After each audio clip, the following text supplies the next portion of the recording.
Hey again everyone, welcome back again di Bitcoin Update. Teman-teman semua, di Bitcoin Update ini kita mau ngebahas tentang kekhawatiran atau ketakutan para pelaku pasar ya. Jadi saya dapat update dari subscribers ya. Dia bertanya nih, minta tolong dibahas seputar M2 Money Supply, dan katanya di Twitter banyak yang bahas ada potensi BTC bisa kebanting ke 70.000 lagi.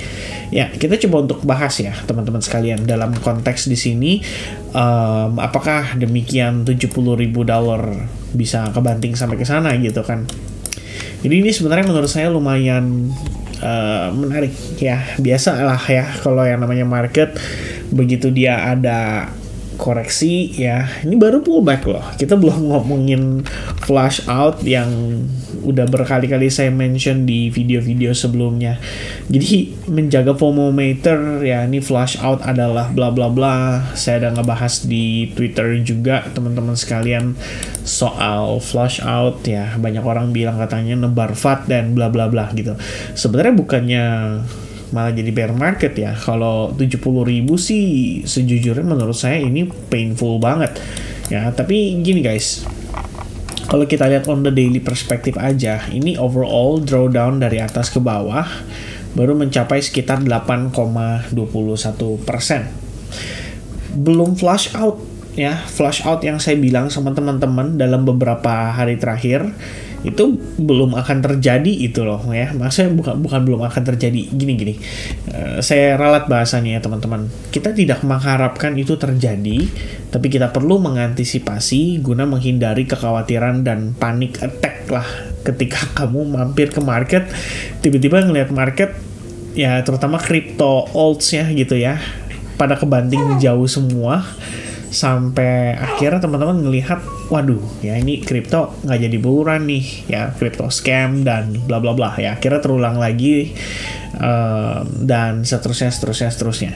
Nah teman-teman, khususnya buat viewers di YouTube channel saya nih ya, teman-teman harus ingat ada yang namanya apa? Fear and greed guys ya. Ada yang namanya fear and greed. Kondisi sekarang aja tuh kita extreme greed. Makanya saya bilang perlu ada proses menetralisir market agar bisa kembali minimal apa? Minimal ke netral deh ya, atau entah greed atau netral. Kalau bisa ke fear sih, wah itu bagus banget ya, karena mungkin pada saat itu terjadi saya cukup yakin liquidationnya udah parah banget gitu. Kan kemarin kita ada sempat mention ya ke teman-teman juga, kalau dari perspektif liquidation sendiri aja ya untuk yang 7 hari ini maksimum pain-nya di 90.000. Masih ingat harusnya ya, karena saya mention itu pada saat live streaming, pada saat video ya, kita udah bilang kalau Bitcoin turun ke 90.000 itu yang kena long liquidation ya, bisa sampai $8 miliar pada saat itu. Tapi kan ini seiring berjalannya proses dia turun, itu kan udah pada kebantai semua teman-teman ya, udah pada kepangkas semua gitu. 70.000 apa reasonnya untuk saat ini? Nggak ada ya. Malah kalau kamu lihat ke sebelah kanan, ini orang stacking selling short order. Dan kalau Bitcoin naik ke $100.000, total yang kena wipe out tuh $7,9 miliar. Kalau berdasarkan model yang heatmap di sini $83 juta. Yang di bawah sih ya $49 juta ya, paling bentar lagi ya kena sweep set, habis itu dia coba untuk nanjak naik ke atas. Dan ini memang masalahnya apa teman-teman sekalian, saya sudah jelaskan juga kan soal pada akhirnya Bitcoin itu naiknya bisa dibilang kurang begitu healthy karena open interestnya tuh membeludak banget. Waktu beberapa waktu lalu ya, itu mencapai $60 miliar guys, dan itu udah luar biasa sekali ya, masif banget teman-teman. Ini diakui sebagai all time high-nya $64 miliar. Sekarang udah turun 6,4%, setara dengan $5 miliar lebih kurangnya. Ya cukup lah untuk membuat market setidaknya cooling down, right? So here's the question ya, this is the biggest question. Korelasi M2 Money Supply. Nah, sebenarnya buat teman-teman yang belum tahu, saya termasuk yang cukup lama ya ngebahas tentang korelasi antara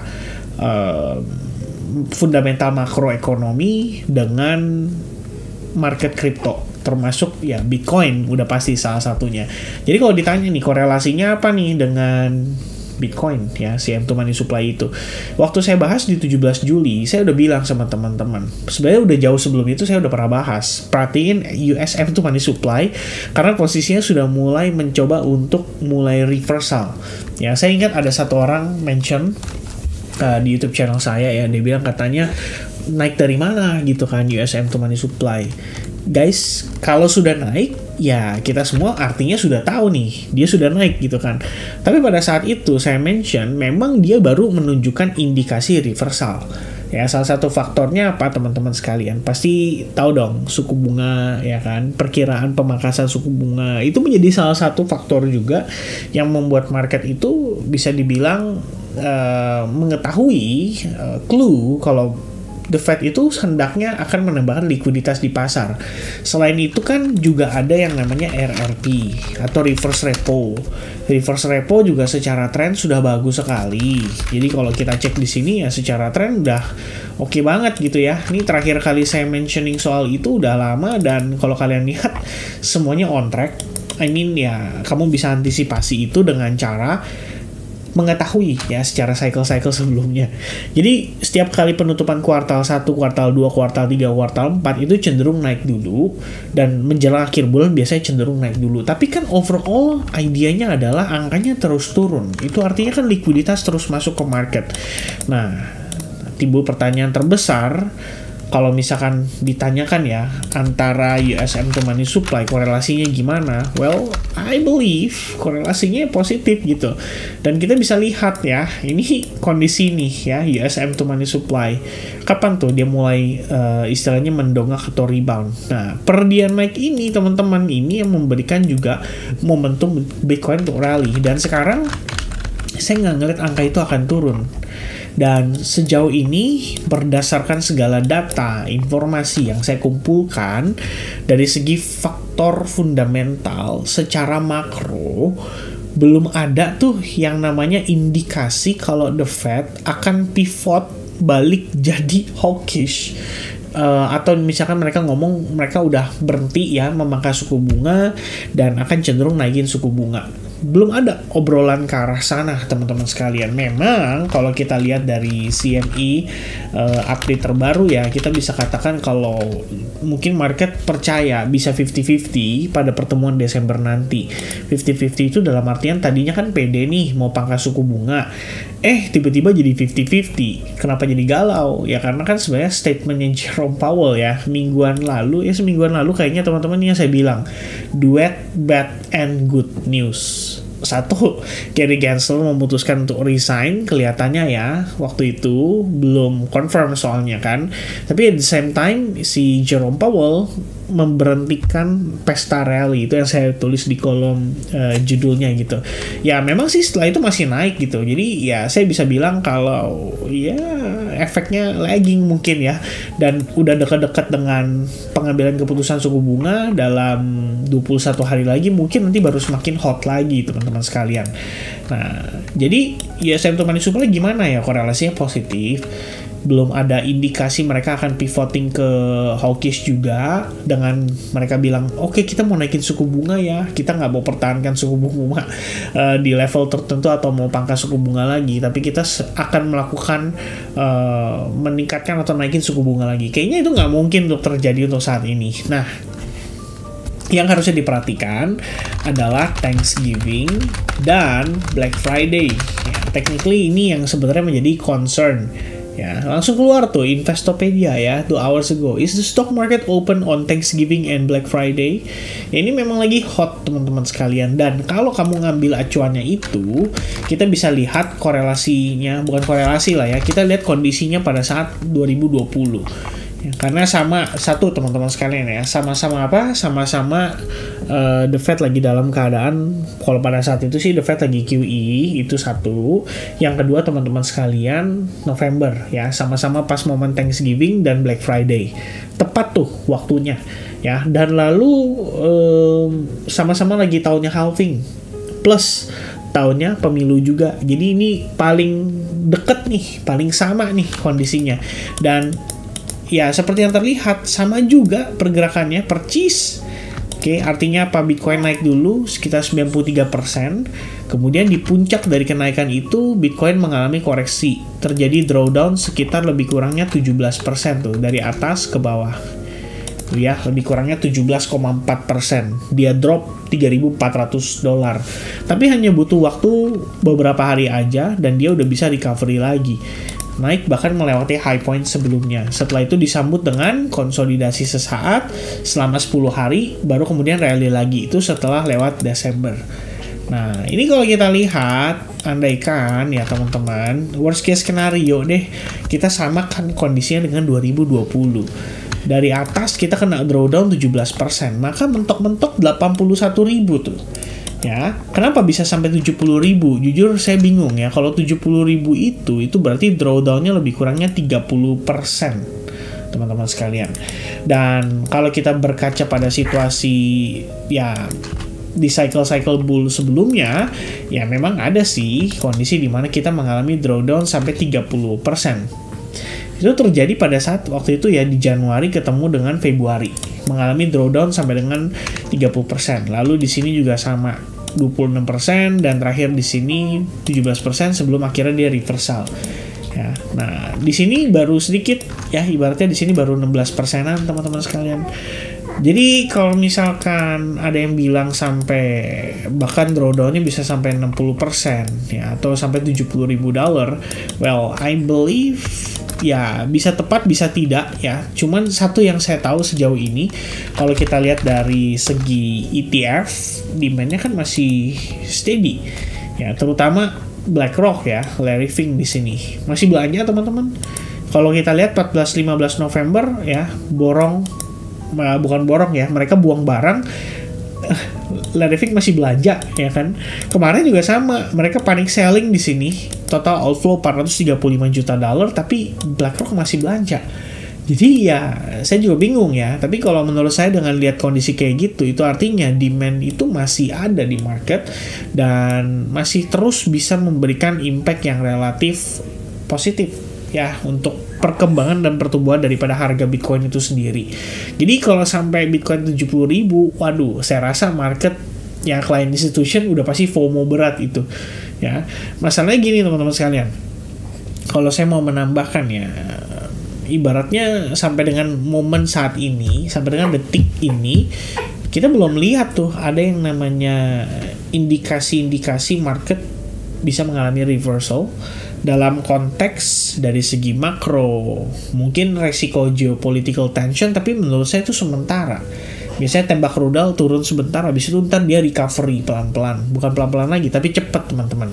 Sebenarnya satu resikonya ya, ini lagi sedikit nih yang ngebahas, saya nggak tahu ada yang bahas atau nggak di luar itu ya teman-teman sekalian, tapi kalau ada kasih tahu. Jepang, BOJ, itu ada planning di pertemuan Desember nanti mereka mau naikin suku bunga lagi. Nah itu kan sebagai bentuk intervensi tuh terhadap mata uangnya mereka, dan tentu saja itu sebenarnya concern terbesarnya di situ. Kalau menurut saya ya, ingat ya Japan market crash pada saat itu yang bikin Bitcoin turun dari hari Sabtu menuju ke hari Minggu. Total dalam beberapa hari itu saja ya, sampai terakhir hari Senin, total drop 21%, $13.000 pada saat itu ya. Naikin suku bunganya udah dari sebelum-sebelumnya ya, tapi efeknya telat teman-teman sekalian. Tapi ya biar gimana pun, kalau Desember mereka benar naikin suku bunga, antara satu, market langsung react negatif, atau kedua, market akan memendam dulu dan react negatifnya nanti.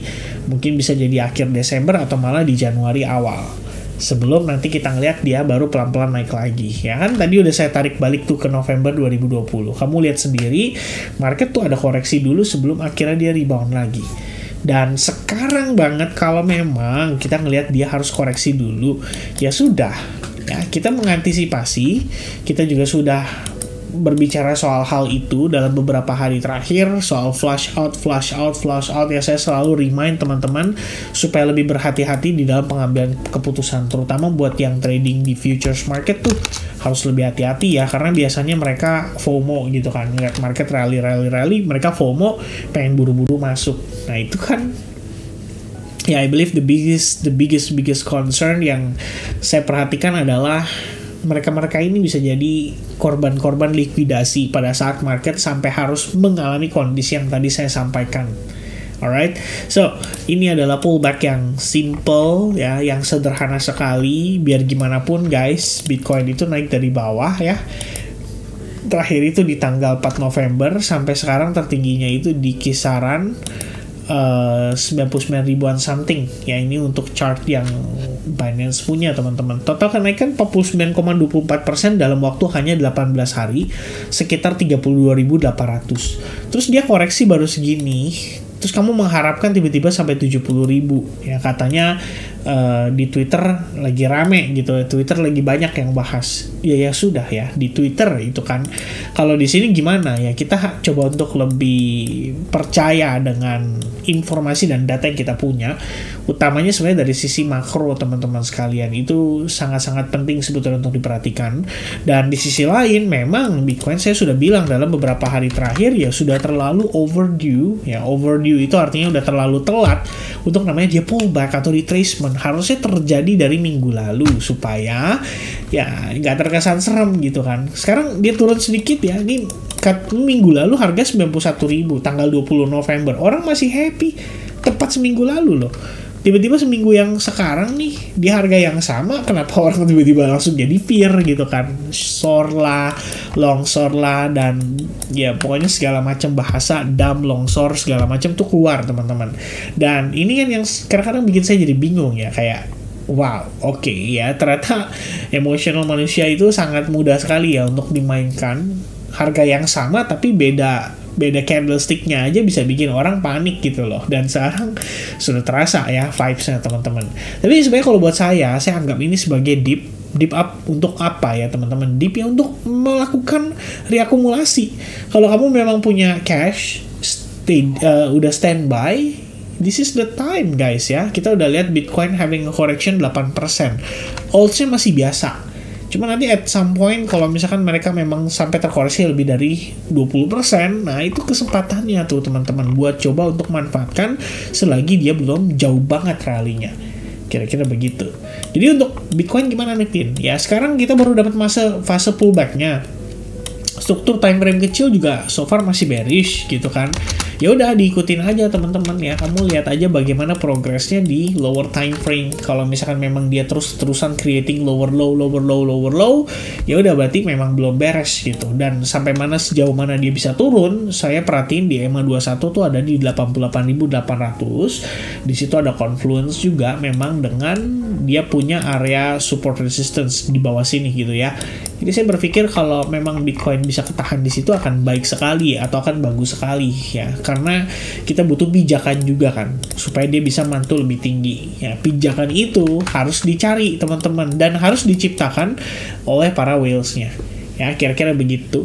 Jadi teman-teman sekalian gimana tuh ya probabilitasnya bisa sampai ke 70.000 nggak? Mungkin dari skala 1 sampai 10 kalian tulis di kolom komen menurut kalian ya tingkat probabilitas untuk kita ke 70.000 itu berapa gitu. Kalau saya sih di pribadi ya teman-teman ya.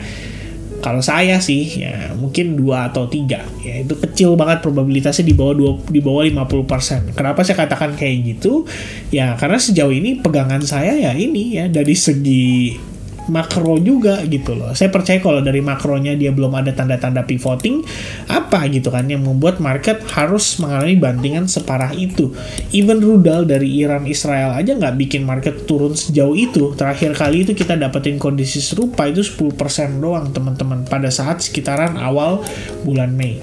Ya sekarang teman-teman sekalian ya, kalau saya boleh menambahkan, ingat di awal bulan Desember itu ada new moon di hari Kamis, which means besok ya, itu akan ada Thanksgiving, dan hari Jumatnya juga market akan libur lebih early, ditambah ada Black Friday. Nah ini kecenderungan, kita sudah bahas di live streaming sebelumnya, kalau setiap kali bulan November, Bitcoin kecenderungan lebih sering koreksi. Kalau misalkan memang dia ada koreksi dengan average drawdown hanya 6-7-8% atau bahkan 10%-an, di akhir bulan yang posisinya Bitcoin itu sudah naik lebih dari Bitcoin historical monthly ya teman-teman, terakhir saya cek itu udah lebih dari 35%. Tuh November, wah udah turun ya, So far November dia naik 33% dan itu hijau guys. So kalau misalkan nanti at the end of the month kita harus ngalamin koreksi atau retracement, wajar naiknya 33%. Itu pertama. Yang kedua, di awal Desember andaikan kita dapatkan yang namanya koreksi dulu. Ya karena new moon-nya, karena mungkin faktor follow up dari Black Friday-nya, dan mungkin karena NFP atau unemployment rate, saya rasa itu adalah hal yang wajar. Kita udah ngadepin setiap kali awal bulan itu mengalami koreksi selama berbulan-bulan. Jadi udah bukan sesuatu yang membuat saya kayak wow lagi gitu ya. Ini technically adalah hal yang sangat normal gitu, malah jadinya sangat normal dan sangat terbiasa. Ini yang saya bahas sama teman-teman tuh.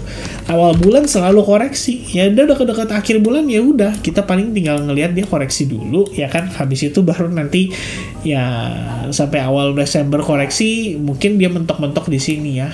Katakanlah di range area ini nih 85.000 sampai 80.000, abis itu dia baru mantul, ya bisa juga ya kan, bisa juga teman-teman ya. So buat saya gimana ya, buat saya sebenarnya dengan posisi saat ini struktur internal cenderung bearish untuk alts, kalaupun kita ngelihat setupnya ya, misalkan kayak ya ini saya pribadi ada lihat Loom, ada Sui ya, setupnya sebenarnya bagus-bagus banget teman-teman buat di long ya, tapi mungkin nanti pada saat dieksekusi akhirnya akan sulit tuh jalannya ya, atau mungkin pelan. Jadi tergantung dari Bitcoin juga.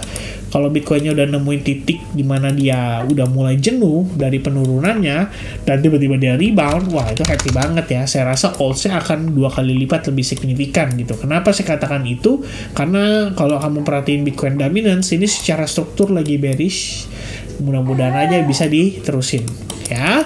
Itu dia kira-kira update dari saya teman-teman seputar Bitcoin. Thank you very much guys for paying attention. Baby juga udah manggil ya. Semoga informasi yang saya berikan bisa bermanfaat. Sampai jumpa kembali di update berikutnya. God bless to everyone and see you guys again soon guys. Cheers, bye bye.